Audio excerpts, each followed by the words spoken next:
আজকে আপনাদের সাথে গুরুত্বপূর্ণ একটা বিষয় নিয়ে আলোচনা করব। আজকের ভিডিওর যেটা টপিক সেটা হলো এইচএসসি বোর্ড পরীক্ষায় এমসিকিউতে পাস মার্ক কত, বা প্রথম পত্র এবং দ্বিতীয় পত্র দুইটা মিলে পাস কিনা, বা সিকিউর ক্ষেত্রে পাস মার্ক কত, এই পাস মার্ক সংক্রান্ত বিস্তারিত তথ্য নিয়ে আলোচনা করব। যেহেতু আপনারা সায়েন্স আর্টস কমার্সের শিক্ষার্থীরা বোর্ড পরীক্ষা দিচ্ছেন, এই বোর্ড পরীক্ষা দিয়ে আসার পরে অনেকের এমসিকিউ অনেক খারাপ হয়ে যায়, তো অনেকে কিন্তু টেনশনে পড়ে যান যে আমার এমসিকিউতে আমি 6 পাইছি, আমাকে দ্বিতীয় পত্র মিলে পাস করে দিবে কিনা, এটা নিয়ে আপনাদের একটা প্রশ্ন আছে। তো এক্ষেত্রে আজকের এই ভিডিওটা দেখলে আশা করি পাসটা কীভাবে হিসাব করতে হয় এটা সম্পর্কে আপনাদের ক্লিয়ার একটা ধারণা হয়ে যাবে। তো প্রথমে যদি আলোচনা করি, মেনলি আপনাদের যেটা প্রশ্ন থাকে যে প্রথম পত্র এবং দ্বিতীয় পত্র কি আলাদা আলাদাভাবে পাস না একসাথে পাস। তো এই জন্য আমি প্রত্যেকটা সাবজেক্ট ওয়াইজ বলে যাব, তাহলে আশা করি আপনার প্রশ্নের উত্তরটা আপনি অটোমেটিকলি পেয়ে যাবেন। প্রথমে যদি বাংলা প্রথম পত্র নিয়ে আলোচনা করি, বাংলা প্রথম পত্রের এমসিকিউতে পাস মার্ক হলো 30-এর ভিতরে আপনাকে অবশ্যই 10 পেতে হবে, অর্থাৎ 30-এর ভিতরে 10 পেলে আপনার এমসিকিউতে কিন্তু পাস আসবে। আর সিকিউর ক্ষেত্রে একটা সুবিধা আছে, সিকিউর ক্ষেত্রে 70-এর ভিতরে 23 এবং সৃজনশীল অর্থাৎ বাংলা দ্বিতীয় পত্রের ক্ষেত্রে 100-এর ভিতরে 33, এই 23 আর 33 এই দুইটা যোগ করে যদি আপনার 56 মার্ক হয়, তাহলে সেক্ষেত্রে কিন্তু আপনার পাস চলে আসবে। এখন এরকম যদি হয়, কেমন হয়, কথার কথা আপনি বাংলা প্রথম পত্রে এখানে 6 পাইলেন, কিন্তু বাংলা দ্বিতীয় পত্রের ক্ষেত্রে আপনি 100-এর ভিতরে 50 পাইলেন, তাহলে 50 আর 6 যোগ করে কত হচ্ছে, 56 হচ্ছে। তার মানে 56 হলেও কিন্তু আপনার পাস চলে আসবে। কিন্তু বাংলা প্রথম পত্রে অবশ্যই এমসিকিউ তো আলাদাভাবে আপনাকে 30-এর ভিতরে 10 পেতে হবে। তারপর যদি ইংরেজির ক্ষেত্রে আলোচনা করি, ইংরেজির ক্ষেত্রে সিস্টেমটা কি, ইংরেজিতে যেহেতু এখানে শুধুমাত্র সৃজনশীল আছে, ইংরেজির ক্ষেত্রে কিন্তু এখানে কোনো ধরনের আমাদের এই এমসিকিউ নাই। সেক্ষেত্রে সৃজনশীল হলো 33 করে পাস করতে হবে। তবে এই ক্ষেত্রেও একটা পজিটিভ দিক আছে। পজিটিভ দিকটা কি, এই ক্ষেত্রে যদি আপনি এই দুইটা যোগ করে যদি আপনার 66 মার্ক হয়, তাহলে সেক্ষেত্রে কিন্তু আপনি এখানে অবশ্যই পাস করে যাবেন। কিন্তু এখানে যদি এমন হয়, কথার কথা একটা শিক্ষার্থী এই বাংলা প্রথম পত্র পরীক্ষায় কথার কথা ধরে নিলাম 100-এর ভিতরে সে কত পাইছে, মাত্র 6 মার্ক পাইছে, কিন্তু বাংলা ইংলিশ সেকেন্ড পেপারের ক্ষেত্রে 100-এর ভিতরে সে কত পাইছে, সে পাইছিল 60 মার্ক। তবে 6 আর 60 যোগ করে কত হচ্ছে, 66 হচ্ছে। এই 66 হলেও সে কিন্তু পাস করে ফেলবে, অর্থাৎ পাস মার্ক কিন্তু প্রথম পত্র এবং দ্বিতীয় পত্র দুইটা যোগ করে কিন্তু হিসাব করা হয়। আইসিটির ক্ষেত্রে যদি বলি, আইসিটির ক্ষেত্রে যেহেতু প্রথম পত্র দ্বিতীয় পত্র নাই, সেক্ষেত্রে অবশ্যই আপনাকে এমসিকিউর ভিতরে আলাদাভাবে পাস মার্ক আপনাকে 8 পেতে হবে, আর সৃজনশীলের ক্ষেত্রে 50-এর ভিতরে আপনাকে অবশ্যই 17 পেতে হবে। এখানে আলাদাভাবে আপনাকে এমসিকিউ পাস করতে হবে, আবার সৃজনশীল বা সিকিউ কিন্তু পাস করতে হবে।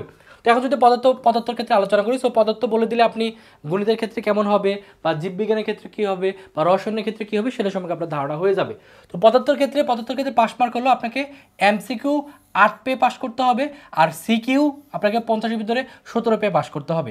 পদার্থ দ্বিতীয় পত্রের ক্ষেত্রেও সেম, এমসিকিউ আপনাকে 8 পেয়ে পাস করতে হবে, আর সিকিউ আপনাকে 50-এর ভিতরে 17 পেয়ে পাস করতে হবে। কিন্তু এখানেও একটা পজিটিভ দিক আছে। পজিটিভ দিকটা কি, হ্যাঁ ধরে নিলাম কোনো একটা শিক্ষার্থী কি করলো, এই এমসিকিউর ক্ষেত্রে সে কথায় এমসিকিউতে এখানে 25-এর ভিতরে 7 পাইলো, ধরে নিলাম সে এখানে 7 পাইলো, কিন্তু পদার্থ দ্বিতীয় পত্রে এমসিকিউতে যদি সে 10 মার্ক তুলতে পারে, তাহলে এই 10 আর 7 যোগ করে কত হয়, 17। এই 17 পেলে তার পাস চলে আসবে। অর্থাৎ প্রথম পত্র এবং দ্বিতীয় পত্র এমসিকিউ যোগ করে যদি আপনি 17 পান, আপনার কিন্তু পাস চলে আসবে। তার মানে কারো যদি এরকম হয়, কথার কথা এমসিকিউতে সে প্রথম পত্র পরীক্ষা এমসিকিউ খুব খারাপ হয়েছে, সে 6 পাইছে, তার মানে তাহলে পাস করার একটা সুযোগ আছে। সে যদি পদার্থ দ্বিতীয় পত্রের ক্ষেত্রে এমসিকিউতে যদি 11 পায়, তাহলে 6 আর 11 যোগ করে কত হচ্ছে, 17, তাহলে 17 পেলেই পাস চলে আসবে। তার মানে কারো যদি কোনো কারণে প্রথম পত্র অনেক খারাপ হয়, আপনার টেনশনে কিছু নেই, আপনি দ্বিতীয় পত্র ভালো করার মাধ্যমে সেটা কিন্তু ব্যাকআপ দিতে পারবেন। সেমভাবে সিকিউর ক্ষেত্রেও সেম, কথার কথা এখানে 17-তে পাস, এখানেও 17-তে পাস, তার টোটাল 33-এ পাস। অ্যান্ড 33-এর ভিতরে যদি ধরে নিলাম, কথার কথা বোঝানোর জন্য যদি বোঝাই, এই সিকিউর ক্ষেত্রে 50-এর ভিতরে কেউ এখানে 3 পাইলো, আর যদি কেউ পদার্থ দ্বিতীয় পত্রে 50-এর ভিতরে 30 পায়, তাহলে 30 আর 3 যোগ করে যেহেতু 33 হচ্ছে, তাহলে তার পাস চলে আসবে।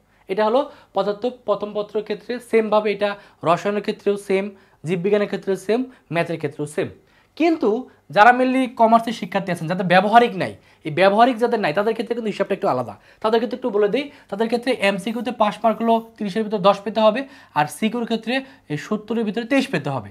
সেমভাবে হিসাব বিজ্ঞান দ্বিতীয় পত্রের ক্ষেত্রে যদি বলি, সেক্ষেত্রে এমসিকিউর ক্ষেত্রে 30-এর ভিতরে 10 পেতে হবে, সিকিউর ক্ষেত্রে 70-এর ভিতরে 23 পেতে হবে। কিন্তু এখানেও পজিটিভ দিক আছে কি, এই এমসিকিউ প্রথম পত্র এবং দ্বিতীয় পত্র দুটো যোগ করে যদি আপনি 20 মার্ক পান, সেক্ষেত্রে কিন্তু আপনার পাস চলে আসবে। অর্থাৎ কারো যদি এরকম ঘটে কথার কথা যে এখানে হিসাব বিজ্ঞান প্রথম পত্রের ক্ষেত্রে এমসিকিউতে 30-এর ভিতরে কেউ কথার কথা 5 পাইলো, কিন্তু হিসাব বিজ্ঞান দ্বিতীয় পত্র সে খুব ভালো দিল, ভালো দিয়ে সে কী করলো এই 30-এর ভিতরে কথা কথা সে 15 মার্ক তুলতে পারলো, তাহলে এখানে 5 আর 15 যোগ করে কত হচ্ছে 20 হচ্ছে, তার মানে তার 5 চলে আসবে। সেমভাবে সিকিউর ক্ষেত্রে 23 আর 23 যোগ করে 46 হয়, 46 হলে তার 5 চলে আসবে। কিন্তু কারো যদি এরকম হয় এখানে 70-এর ভিতরে কথার কথা 70-এর ভিতরে সে কথার কথা কত পাইলো, কথার কথা সে 6 পাইলো, আর সে দ্বিতীয় পত্র অনেক ভালো করলে সেক্ষেত্রে সে 70-এর ভিতরে কথার কথা সে কত তুললো 40 তুললো, তাহলে 6 আর 40 যোগ করলে কত হয় 46 হয়, তাহলে 46-এ 5 চলে আসবে। তার মানে প্রথম পত্র এবং দ্বিতীয় পত্রের ক্ষেত্রে এমসিকিউ দুটা যোগ করে আপনার যদি 5 মার্ক আসে আপনি পাস করে ফেলবেন। তার মানে প্রথম পত্র যদি খারাপ হয় কখনোই টেনশন করবেন না, দ্বিতীয় পত্রটা ভালো করে দেওয়ার মাধ্যমে আপনি পাস মার্কটা কিন্তু নিশ্চিত করতে পারবেন। এই জন্য পাস নিয়ে যারা টেনশন আছেন তারা কখনোই হতাশ হবেন না, পরবর্তী পরীক্ষাগুলো অবশ্যই ভালো করে দেওয়ার চেষ্টা করবেন। তো এই হলো পাস সংক্রান্ত সকল কিছু আপনাদের সাথে আলোচনা করলাম। আর একটা তথ্য দিয়ে দিই, আমরা প্রতি বছর অ্যাডমিশন কোচিং করাই, আপনি চাইলে আমাদের এখানে অনলাইনে অল্প টাকার ভিতরে অ্যাডমিশনে কোচিং করতে পারেন। কোর্স ফি হলো 2000 টাকা, তবে বোর্ড পরীক্ষা চলাকালীন সময় ভর্তি হলে 500 টাকা ডিসকাউন্টে 1500 টাকায় ভর্তি হতে পারবেন। ভর্তি হওয়ার জন্য এই নাম্বারে কল দিবেন অথবা এই নাম্বারে হোয়াটসঅ্যাপে নক করলে বিস্তারিত জানিয়ে আপনার কিন্তু ভর্তি করে নেওয়া হবে। তো যারা অনলাইনে অল্প টাকার ভিতরে ভালো একটা কোর্স করতে চান তারা অবশ্যই আমাদের এই নাম্বারে ফোন দিয়ে বিস্তারিত জেনে নেবেন। তো যাদের ভিডিওটা ভালো লাগলো তারা অবশ্যই কমেন্টে জানাবেন এবং আর কোনো যদি প্রশ্ন থাকে অবশ্যই কমেন্টে বলবেন। তো সকলে ভালো থাকবেন, সুস্থ থাকবেন, আল্লাহ হাফেজ।